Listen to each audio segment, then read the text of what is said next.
बात आज ही चैनल के कार्यक्रम सुपर 30 में आपका स्वागत है। मैं हूं निपुण भार्गव और पेश है अब आज की 30 बड़ी खबरें।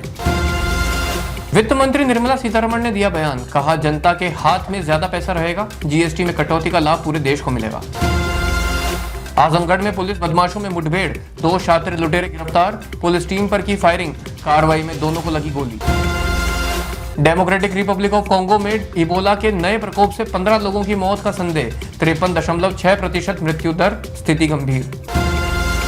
श्रीलंका के पहाड़ी क्षेत्र में एक बस खाई में गिरने से 15 लोगों की मौत और 16 घायल, जांच और बचाव अभियान जारी। पूर्वी अफगानिस्तान में आए भीषण भूकंप में अब तक 2200 से अधिक लोगों की मौत, राहत और बचाव कार्य जारी। पाकिस्तान के उत्तरी हिस्सों में भारी बारिश और नदियों के उफान से आई बाढ़, सैकड़ों गांव प्रभावित, हजारों लोग हुए विस्थापित, राहत कार्य जारी। अमेरिकी मौसम विभाग ने अटलांटिक तट पर बड़े तूफान की जारी की चेतावनी, प्रभावित क्षेत्रों से निकाले गए हजारों लोग, आपातकालीन सेवाएं उच्च सतर्कता पर। अमेज़न वर्षा वनों में फैली भीषण आग, हजारों हेक्टेयर क्षेत्र जला, पर्यावरणविदों ने दी चेतावनी, हो सकती है स्थिति गंभीर। भूटान के प्रधानमंत्री शेरिंग टोब्गे ने बिहार के महाबोधि मंदिर में की पूजा अर्चना, भारत भूटान के बीच धार्मिक राजनीतिक संबंध मजबूत होने के संकेत। अर्जेंटीना से लायनल मेसी की हुई विदाई, अंतिम अंतर्राष्ट्रीय मैच में दागे 2 गोल, दुनिया भर के प्रशंसक हुए भावुक। प्रधानमंत्री नरेंद्र मोदी ने जीएसटी सुधारों को ऐतिहासिक बताते हुए की सराहना, कहा सुधार ने टैक्स सिस्टम को सरल और पारदर्शी बनाकर आर्थिक विकास को गति दी। राष्ट्रीय स्तर पर भारत ने नागरिक सुरक्षा अभ्यास किया आयोजित, एयर रेड, सायरन, निकासी और आपातकालीन प्रशिक्षण शामिल, उद्देश्य आपदा प्रबंधन में तत्परता सुनिश्चित करना। गाजा पट्टी में नए सिरे से छिड़ा संघर्ष, इजरायली हवाई हमलों और फिलिस्तीनी रॉकेट हमलों के बीच सैकड़ों लोग घायल, यूएन ने की तत्काल युद्ध विराम की अपील। संयुक्त राष्ट्र ने दी जलवायु परिवर्तन के कारण जंगलों में आग और वायु प्रदूषण की चेतावनी, करोड़ों लोगों के स्वास्थ्य पर पड़ा असर। भारत ने आज मनाया शिक्षक दिवस, शिक्षा जगत में योगदान देने वाले शिक्षकों को किया गया सम्मानित।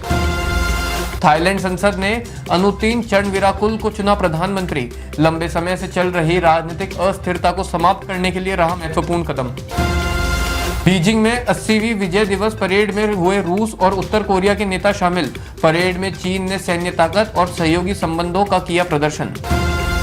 यूक्रेन ने पश्चिमी सहयोगियों से दीर्घकालिक सुरक्षा की मांगी गारंटी, यूरोपीय नेताओं ने जताया समर्थन, कहा रूस की आक्रामकता से निपटने के लिए एकजुट रहना बेहद जरूरी।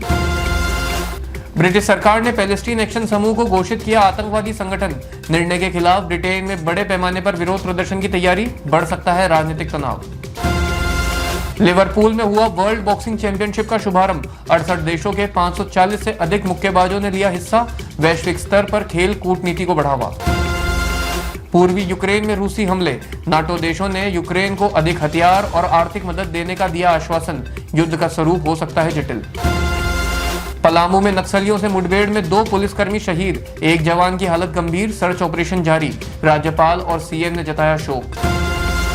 गुरुग्राम में नेपाली बदमाश का एनकाउंटर, फेसबुक पर नेपाल के नौकरों का गैंग बनाता था, बस से भारत आता, लूट कर टैक्सी से लौटता था। नू में केंद्रीय मंत्री अश्विनी वैष्णव ने एटीएल कंपनी का किया शुभारंभ, जापान की एटीएल की 3000 करोड़ की इकाई की स्थापना, होगा लिथियम आयरन बैटरी का निर्माण। 100 की स्पीड, ट्रक में घुसी कार, 5 दोस्तों की हुई मौत, कटर से काट कर निकाले गए शव, पटना में एक्सीडेंट से पहले हंसते हुए ली थी सेल्फी। हरियाणा में नर्सिंग छात्रा के साथ हुआ दुष्कर्म, पीड़िता ने घर पहुंचकर दी अपनी जान, पोस्टमार्टम में हुई दुष्कर्म की पुष्टि। असम के भावी सीएम सर्बानंद सोनोवाल का ऐलान, 2 साल में सील कर देंगे बांग्लादेश बॉर्डर, एक भी बांग्लादेशी को नहीं घुसने दिया जाएगा। मुंबई पुलिस को मिली धमकी, पाकिस्तान के 14 आतंकी मुंबई में घुसे, 400 किलो आरडीएक्स से करेंगे जगह जगह विस्फोट, 1 करोड़ लोग मरेंगे। माउंट एवरेस्ट फतेह करने वाली पहली महिला आईपीएस बनी अपर्णा कुमार, आज सुबह 11 बजे फहराया एवरेस्ट पर तिरंगा, उत्तर प्रदेश में डीआईजी के पद पर है तैनात। अगले कुछ घंटों में खोला जा सकता है भाखड़ा डैम का फ्लड गेट, हिमाचल और पंजाब के रोपड़ इलाकों में मंडराया बाढ़ का खतरा। सुपर 30 में आज के लिए इतना ही, कल फिर होगी आपसे मुलाकात, तब तक के लिए आज्ञा दीजिए, नमस्कार।